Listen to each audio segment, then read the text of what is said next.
All right, welcome back to another Exploded figure review. Today we are looking at the figure Sir Andrew. This is from the All-Star 6 wave of Mythic Legions, produced by Four Horsemen Studios. And it's got a lot of stuff, so we're just going to go ahead and get right into it. So here we go. You best get ready, cause now it's time for Art by Akerman. All right, so taking a look at Sir Andrew, I just got to say, out of the package, look how much stuff is in here. I'm truly amazed as I've gone through the last few reviews, how much they're putting in for just a standard figure. This isn't a deluxe, this isn't some sort of special edition or anything, but when you look at all the soft goods, the paint apps, the accessories, there's just a lot going on here. So we'll go ahead and get right into it. Starting off with the head, you first got this helmeted head with some, gold trim and little gold accents and stuff. Mostly this copper color you're going to see throughout the figure, but cool little helmet. And then for the other head, we'll start with this, which is the back. So you can see, once again, some gold trim, little gold accents, and then it's got a spot here to plug in this faceplate. So we'll pop that in there. And just got to say, like, this face is truly amazing. The sculptural work on here, the amount of details like in the cheekbones and just around the sides of the mouth and stuff, pretty spectacular. And then on top of that, you look at the paint apps, the eyes are great, the eyebrows, and even just like the skin tones, you can see some different areas of shading and highlights. Just a really awesome paint job. If I had one small gripe about this, it would be this, beard goatee thing, which is painted fantastically, but there's no sculptural details there. So from a distance, it looks amazing. If you look super up close to it, then you kind of see it, it's like one of those ladies that have to, draw on their eyebrows. It kind of looks like that. So I would have liked to have some sculptural hair in the details, but I mean, like I said, if you put this on your shelf, it just looks ridiculously cool just right like this. But and it also makes it to where now this faceplate can be used for more things than if it, had the hair. It kind of limits it. So I get it. Just like I said, small minor gripe. I think it might be the only gripe I have on this thing, but the rest of, like I said, that face is just painted awesome. The sculpt is amazing. Yeah, this thing is spectacular. So, and then from there, this goes over top of that and slides in. So that kind of holds that face in place. You can see what that looks like. And then you've got this part here, which plugs in on the sides. I'm gonna wait to do that until we actually put this figure back together. This is kind of the tricky part here. So if you're going to take this off, you got to be really careful, because this is a thin, kind of harder plastic material. And you can easily snap off like these bits on the side. I know when I was doing the Alderic figure, when I tried to take this off, one of these pegs busticated. So, and with this being kind of I guess an antique gold on the outside, and then same thing here, I think this peg, if you heated it up, you might be able to pop it out. But I didn't want to mess with it too much, because this is a really kind of finicky piece. So just be careful if you're taking this off or putting it on, but this does go over top of that. You can see, all that gold trim there. You got a little silver accent in the middle of there. But yeah, just some really cool details on there. So that's kind of that look there. And then there's an open in the back for a topper. The topper that it comes with is this spike one that you can plug in here. But you can put other ones in there that you have from other figures as well. So those are the two different head options. Let me get those back down. So my face there. And I just can't say enough about this face. Like I said, I had that minor nitpick, but look, I mean, just here, let me try to get a close up of this. Like, look how nice that paint job is. That is just so good. And it always amazes me, they've got amazing, talented people working at Four Horsemen Studios doing the prototypes. But the fact that the factory can reproduce this on, thousands of figures and reproduce that same level paint job. There's some companies where you place a pre-order for something that they show you a prototype or whatever. You're not really sure what the final product's going to look like. With Four Horsemen Studios, you always know that it's going to be just as good as what you saw when you purchased it. So great work there. Then moving down, you've got one of the articulated necks. So this is like the armored articulated neck. I'm not a huge fan of these. I like the one where we've had some where it has like a ball joint in there and it kind of rotates around. I like that, or just the standard neck. These kind of back and forth ones aren't my favorite, but it does give you some extra range of motion, and I know some people love them, so that's just really more of a personal preference. And then going down into the color piece, once again, got that copper with the gold accents. Even down to like the little strap here is a little bit different, like a brown color. And then you still got the, golden latch on there. So really cool paint hits. On the torso itself, once again, a lot of that, all the same color scheme. You're not going to see really much different here. Very clean looking armor. This is a figure that has just like this really pristine look to him. Going down into the arms, this is all carrying over. So once again, gold accents, gold rivets. Do have some like in the chainmail parts where it's more kind of a silvery in here, which is really neat. I like that. And then moving down further, you've got this like elbow pad. I know I've done some reviews where I've pulled this off and some where I haven't because it's been like really welded in there. This one wasn't too bad. So it just it's popped in there. They usually use a little tack of glue in there. And you just got to be careful when you're heating this up, because especially like this little strap part here, if you heat that up too much with like a hairdryer or heat gun, it'll just melt. So just be really careful. Hot water is usually the best way to go on this. I usually get a little impatient, so I just go to the backside, hit it with a little heat gun, and make sure I keep moving it back and forth, and then try to pop it out. You don't have to take this out, obviously, and this is one of those pieces that's not really meant as a kind of a pop and swap piece, but with a little work, you definitely can get that off. So then moving into the elbow, you've got that copper and gold, but then you've got that chainmail silver here, and I like that they did the insert on this joint has that same color as the chainmail, so it matches. As I throw it across the screen, it matches there. And by comparison, this is a Sirwayne arm, and so you can see the middle piece on here doesn't exactly match the chainmail, doesn't actually match the arm in the back, so it just breaks that illusion a bit. On this one here, they did a good job of getting that middle, harder plastic to match this chainmail. So on the inside of the arm, which is what you're mostly going to see when you got this in the figure, it doesn't break that illusion of that chainmail for the elbow.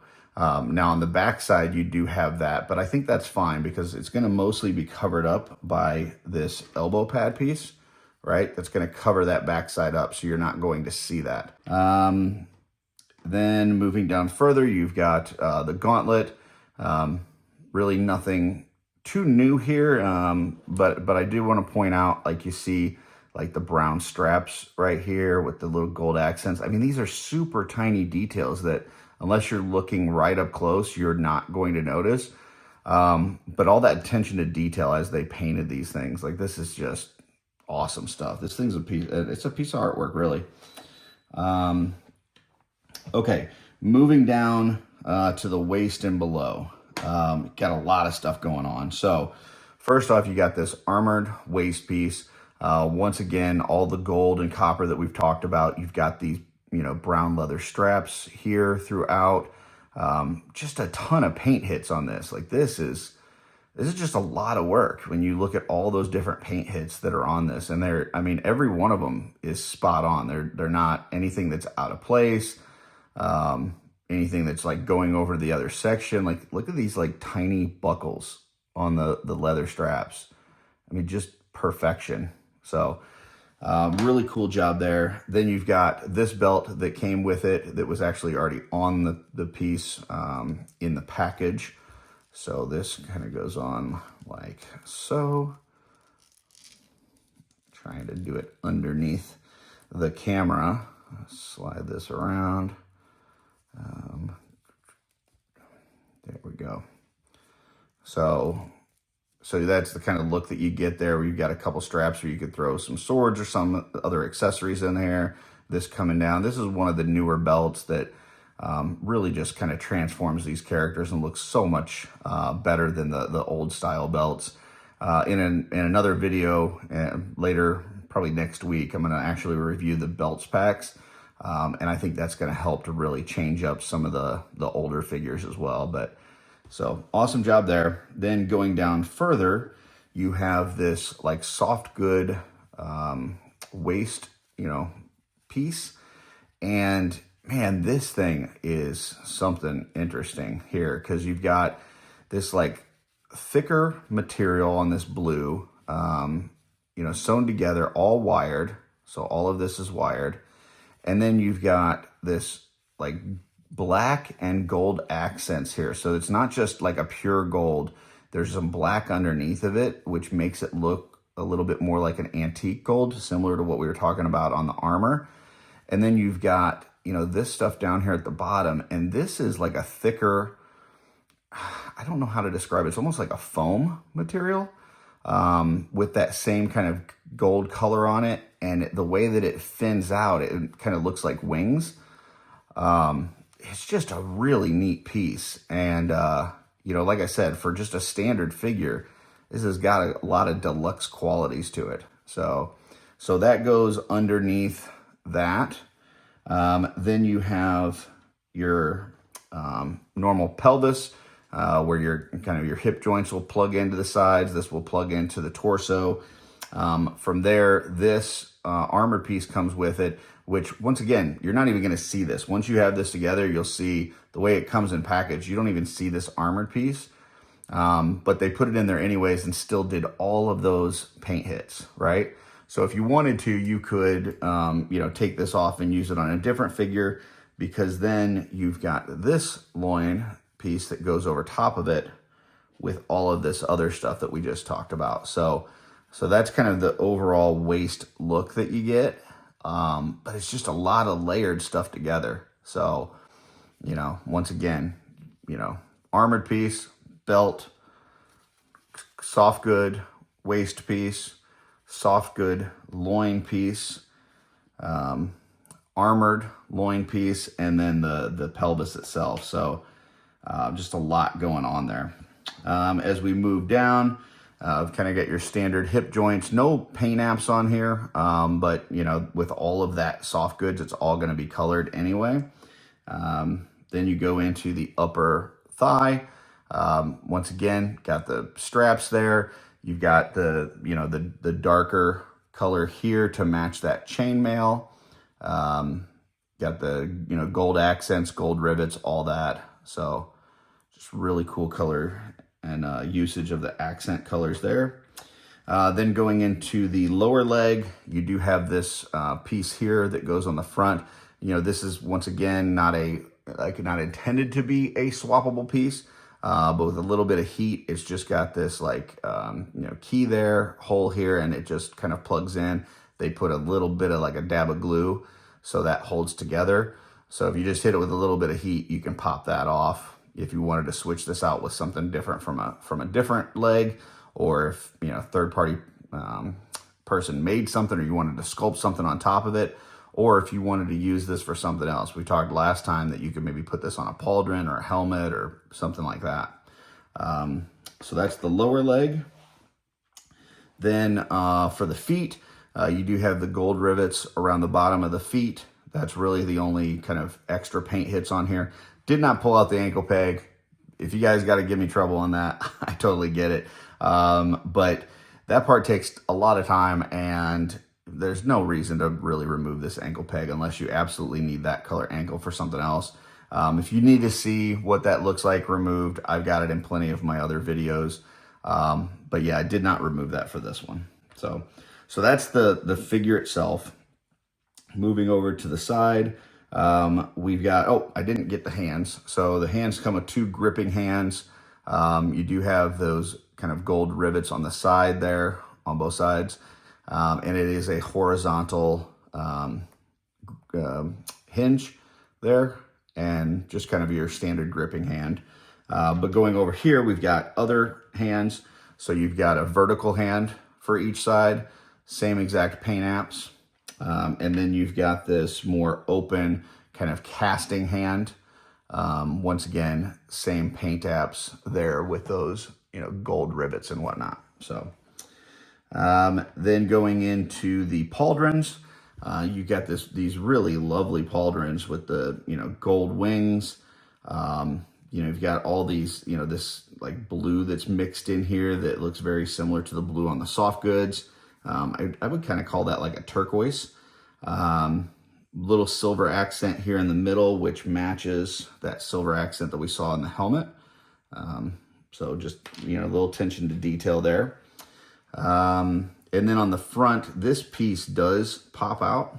So, there's that, like we've got on Sir Aldrich. He's got the Aetheron logo. You got a couple different options at this point if you've got all those figures that you could pop, some different stuff in here. But that does just pop out like that. So really nice looking pauldrons. And then the pauldrons plug into this piece of soft goods. Now, this thing is super interesting. So it kind of goes over the top of the figure. So you kind of put it on, like if the figure was in here, this would go over the neck, right? And you've got this nice chainmail in the front. It's all the same kind of details that we talked about on the waist piece, where you've got this like antique gold going into these like fins that almost look like feathers coming down on the bottoms and the sides here. And then the back, you've got another kind of gold piece here that goes like this. And then you've got some pauldron holes for this top piece and for this bottom piece. Now, I've heard some people having some problems putting this together. We'll see when we put this thing on. But essentially, these holes, you want to try to line those up like this, so you can see my finger through there, and put the pauldron through here and then pop it onto the figure. Now, I will say, probably would have been a smart move to maybe tack those together, right? So that it's together anyway, right? It's attached. It's not like these are 2 separate pieces and you're gonna maybe use one and not the other unless you cut that. So if you're gonna attach them anyway, I think it might have been smart to attach it up here as well. And maybe even kind of sew around these holes to make it to where they line up all the time. So you're not having to try to match them up. They're already matched up. Another option here, and this is just, I don't know, shameless plug for my wife, Darla. Like when she's doing these capes, she just does a buttonhole across here. So you can plug both pauldrons in and you don't have to line up the individual holes. So that could be an option on here as well. Instead of doing, 2 individual holes, they could do an entire buttonhole across. You're able to, sew around that buttonhole so it doesn't fray and tear like you see some of this doing, right? You've got some like fraying around these holes. Whereas if you do a buttonhole, you can sew all the way around that so it doesn't do that. So I think that part could have been better. But the rest of this, this antique gold color, the feathers, the turquoise, the chain, the shape of this thing, the fact that it's layered, you've got some parts that are thinner, some parts that are thicker. It's fully wired.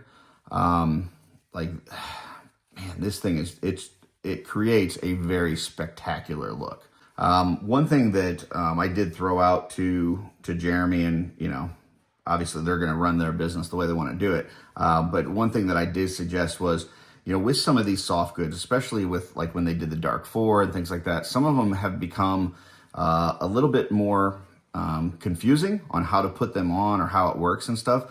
So maybe, you know, some instructions, and it doesn't never necessarily have to be written instructions. You could put like a QR code in the package to where people can scan it, and it takes them to like a video of CJ doing, you know, kind of instructions on how to put these on. I think that would be a nice, helpful thing to do with some of these soft goods.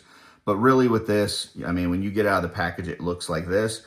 You just line up those 2 holes, put the pauldrons in, flip this over the neck peg, or, you know, take the neck peg out, flip this over, put the neck peg back in, and you're good to go. So next we've got this other belt that goes across his chest. And, you know, once again, look at all these individual little tiny paint hits. So detailed, so much on here. You know, with the buckles and the rivets and the grommets and everything. Like, this is just really cool. And then it's got a slot in it that you could, you know, slide a weapon or a shield handle, whatever you need to. So cool there. Going into some of the weaponry and stuff, you've got a little dagger with the sheath. Nice little blue, kind of like a topaz, I guess, on there. Black handle, gold on the end, silver blade, gold hilt there. Looks like I got a little bit of paint rub here, but that should just kind of scrape off. Yeah, a little bit from the sheath, but really cool sheath. I like that. And that could then, you know, if you go back to like this belt that we had on it, like this could fit through there. So, you know, nice to be able to carry that weapon. Put this back. Then you've got this longer sword, a little bit more ornate, kind of feels like this fits with this character. Black handle, once again, gold on the outside, gold hilt, those little topazes. The blade on this has a nice like metallic blue to it. You know, very similar to this kind of turquoise color that was on here. A little bit more like a lighter green to it. But I like that that's got this, you know, it's not just a normal silver blade. So pretty cool. Then you go into this other sword with the sheath. So you got sheath, sword, blue accents. So, you know, I love that they took this, you know, color scheme and just kind of went with it all throughout and just tried to decide, okay, where are we going to hit all these different colors and stuff. So, and then as far as the sheath goes, you got, or scabbard, you've got, you know, black here. It does look like we've got, I don't know if that's paint rub or if that's gold underneath and this is scratched off here. Let me see. It looks like it must be paint rub because it looks like some of that's coming off. So, but yeah, I mean, just cool overall look. Then going into the shield, you've got this middle portion that when you first get this is popped in like this. And then you've got the C-clamp here that you can use to put on there. Or you've got the like pistol grip handle that you can use. So you can use either of those to hold that shield up. It has a little bit of heft to it. It's not as heavy as some of the ones with the big ornate stuff on the front. But it does have a little bit of heft to it. So you can just choose which one of these that you want to use. I would probably use the C-clamp, but I'm a little partial to that. So going into some of these effects, so you've got this blue flame effect, which I don't know if it'll go on this or not. So this is the long sword, and I think you can make it work.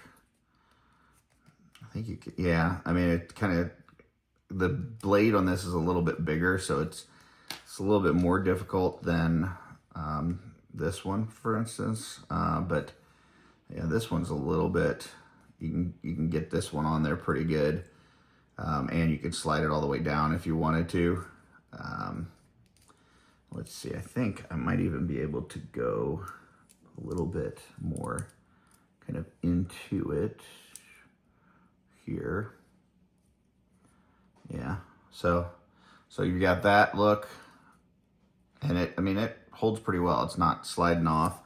And then with this one, you know, it's a little bit, let me try this way. Let me try to put it on this way. Yeah, I don't think that'll work because it's tapered here at the end. So it really kind of has to go this way, but you can get that on there. It's just a little bit, you know, this sword's a little fatter, so you got to kind of push it in. But once you got that in, like, look at that. That's awesome looking. Love that.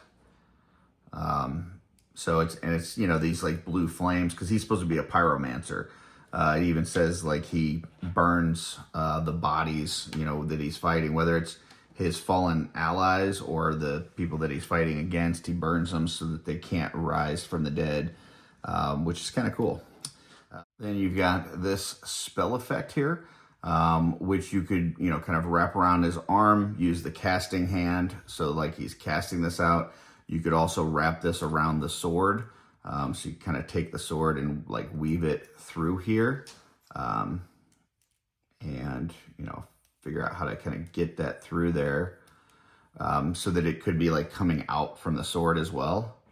So a few different ways to kind of use this spell effect. But you know, I love this translucent blue. The different blues on this really are impressive. You know, you got this blue on the sword, the blue on the soft goods, which, you know, is very similar to this blue on the shield. We didn't really look at the shield, but you got the copper, the blue, the golds. And then you've got, you know, when you look at the weapon, you've got like this darker blue, like the topaz on there. So just, I love all the different blues in this. It's just really cool. So, going into, you know, the most important part, you got the back adapter things. So, here you've got the bigger wing adapters. Here you've got the smaller wing adapters. And then this piece, on our last video, I said this was an extender, which I have used it for an extender because there's another wing adapter that's like for 2.0s that will fit on here as an attachment, so you can kind of make it stick out further. But my good friend Patrick Boyle told me that these actually can be used for, if you plug them into the back of the figure, which I might have to heat this up, but there we go. You can actually take one of the turtle shields, like this one. So where it's got the spiky, you know, kind of turtle shell kind of thing. And you can plug this on the back, and that gives you this like turtle shell look here. So now keep in mind, I don't have this back adapter all the way in. I'd have to heat that up. But, you know, if that, yeah, I'm not going to be able to do it without heating it up. But basically, you get this turtle shield can plug in on this, and you can now have that on their back. So, so if you've got some of these shields around and you wanted to make some like, you know, turtle figures, or you just wanted to have a cool look with the, you know, shield on the back, you can go ahead and throw one of these on there. So just another option there on that. And I think that's pretty much it. That is everything that we had to cover.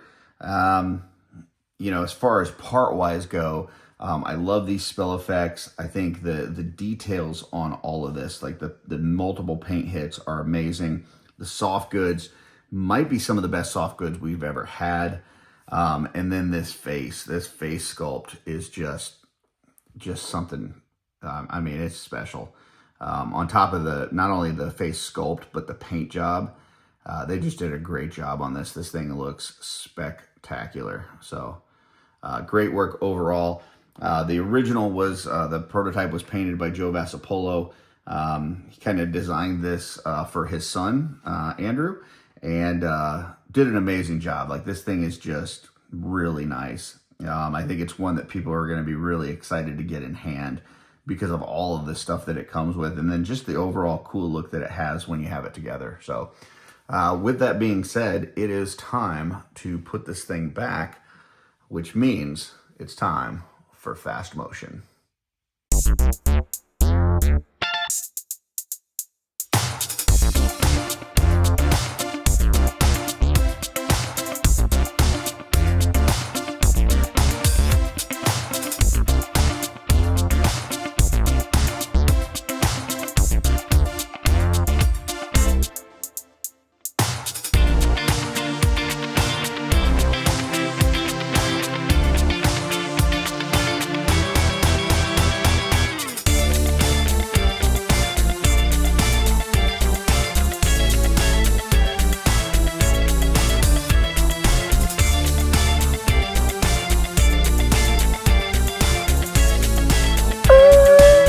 I'm going to slow it down just to make sure that everybody understands what's going on here. So this is the pauldron. I'm putting it through the double hole. So there's a hole on the top piece and a hole on this piece. So I've got both holes going through that pauldron. And then I'm taking the other pauldron and I'm doing the same thing. So I'm putting it through both holes, okay? And then I'm gonna put that over the figure and plug that in. Now, I did heat up the back of the figure first and just plug the pauldrons in to make sure that the holes were in pretty good shape, because what I don't wanna do is heat it up now and have to do it because I've already got that belt across the chest.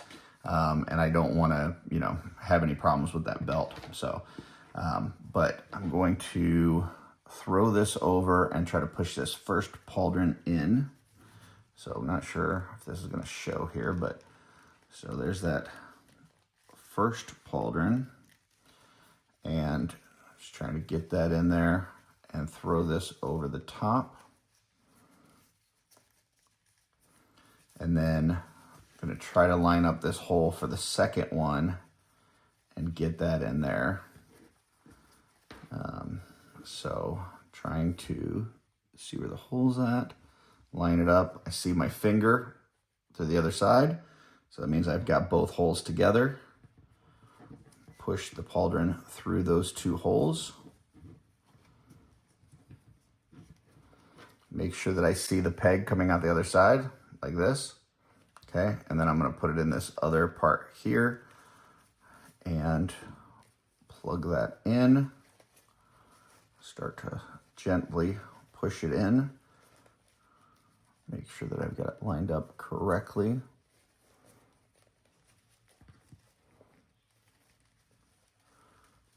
Okay, and then just try to fix this top piece.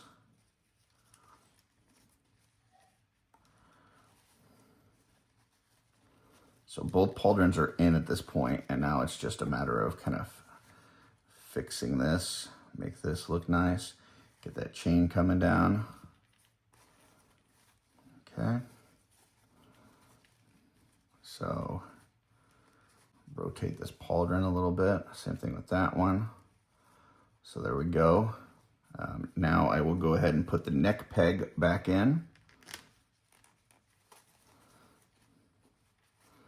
And then from here, we can put the head on and get the rest of that going and stuff. So we'll go ahead and continue with fast motion. Be right back. All right, actually I changed my mind.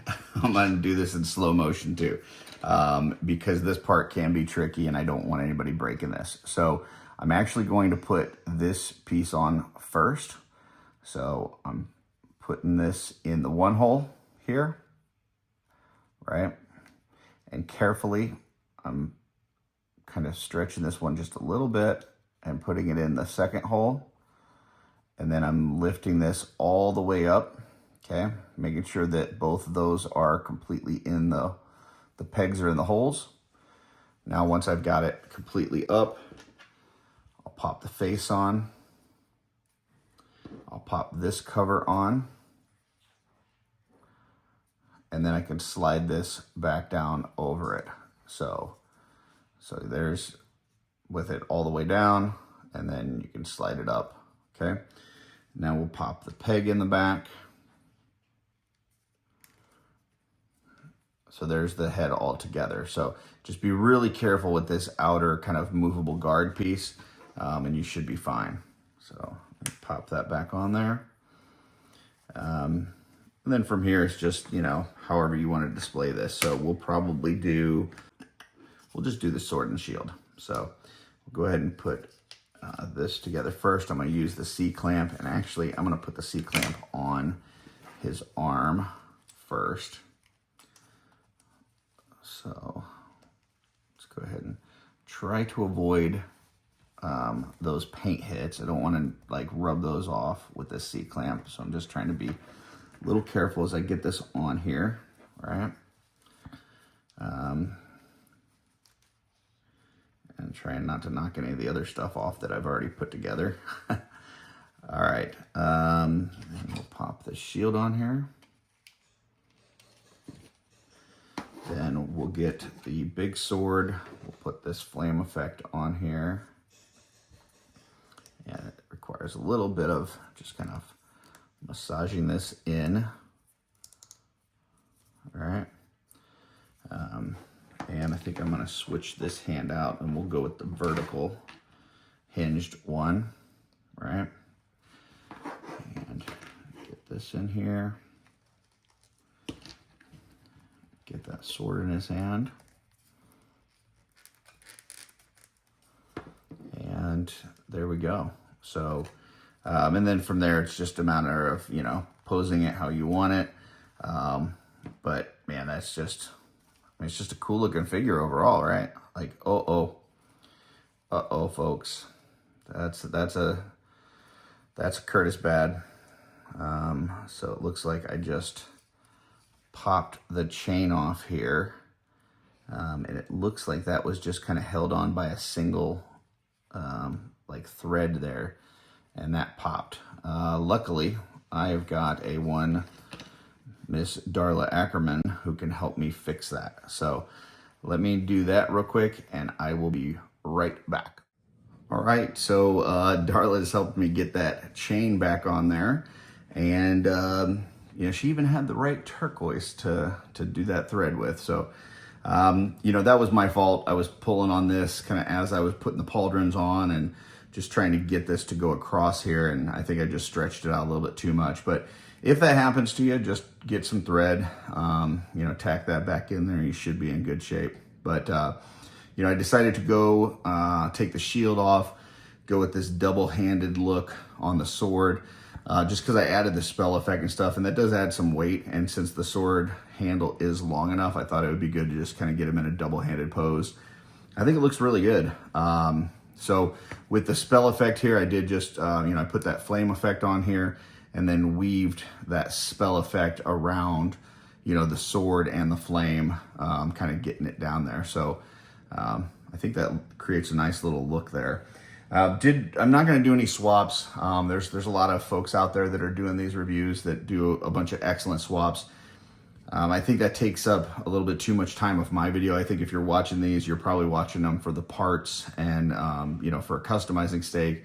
If you want to look at the swaps, you can see those in other videos. So I'm probably going to do a few less of those going forward.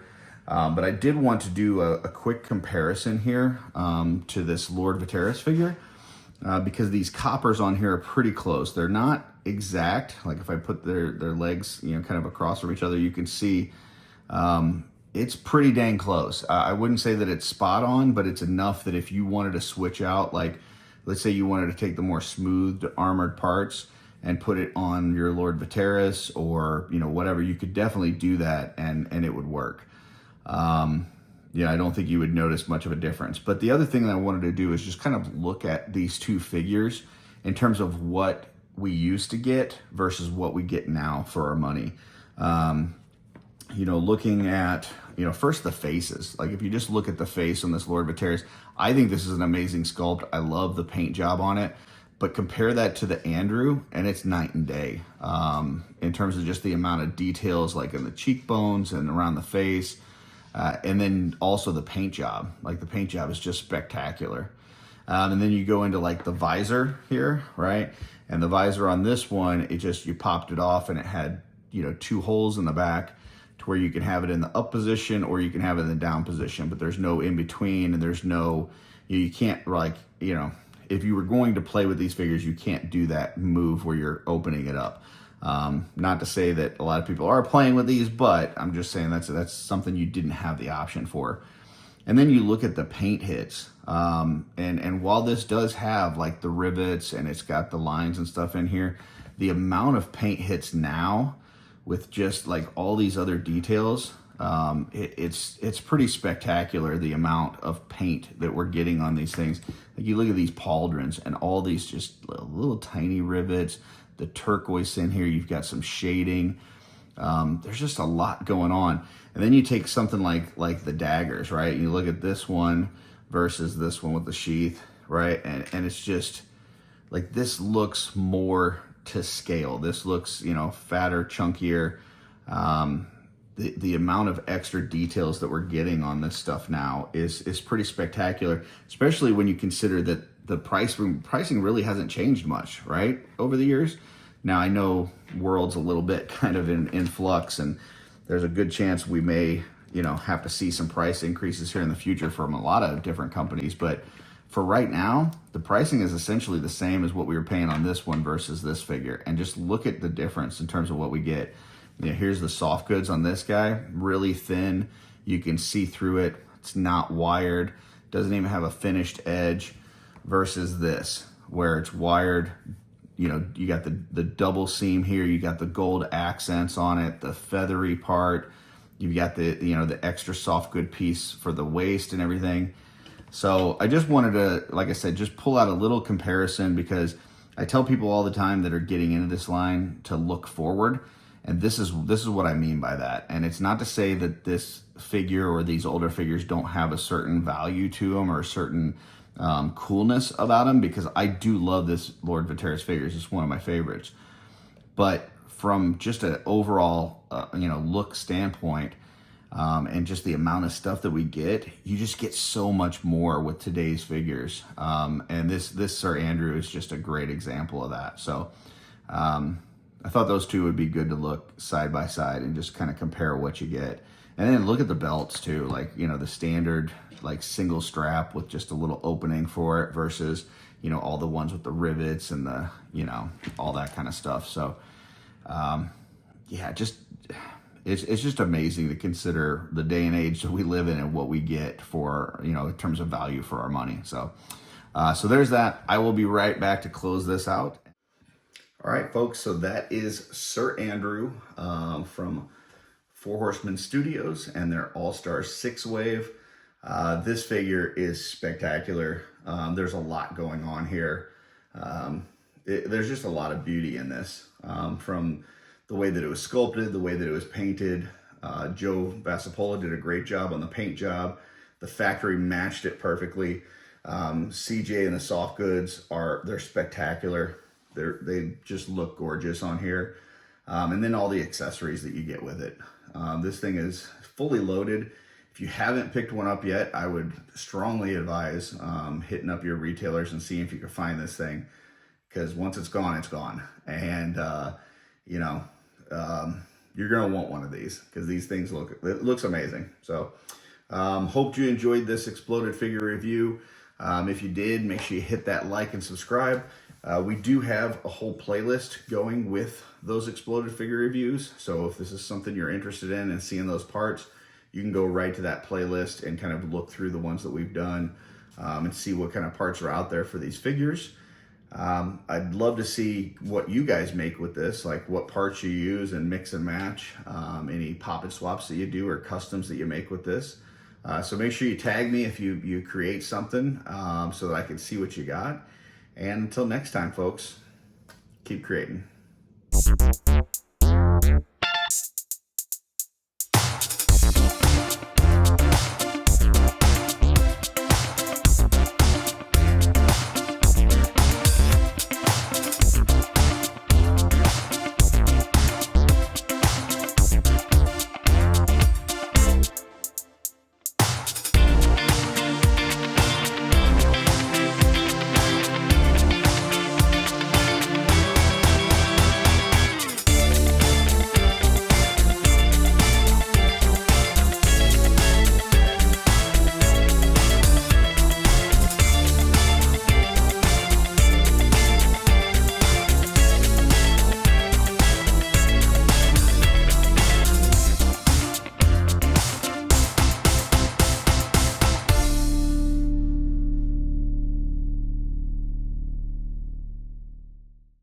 Figure overall, right? Like, uh-oh, folks. That's Curtis bad.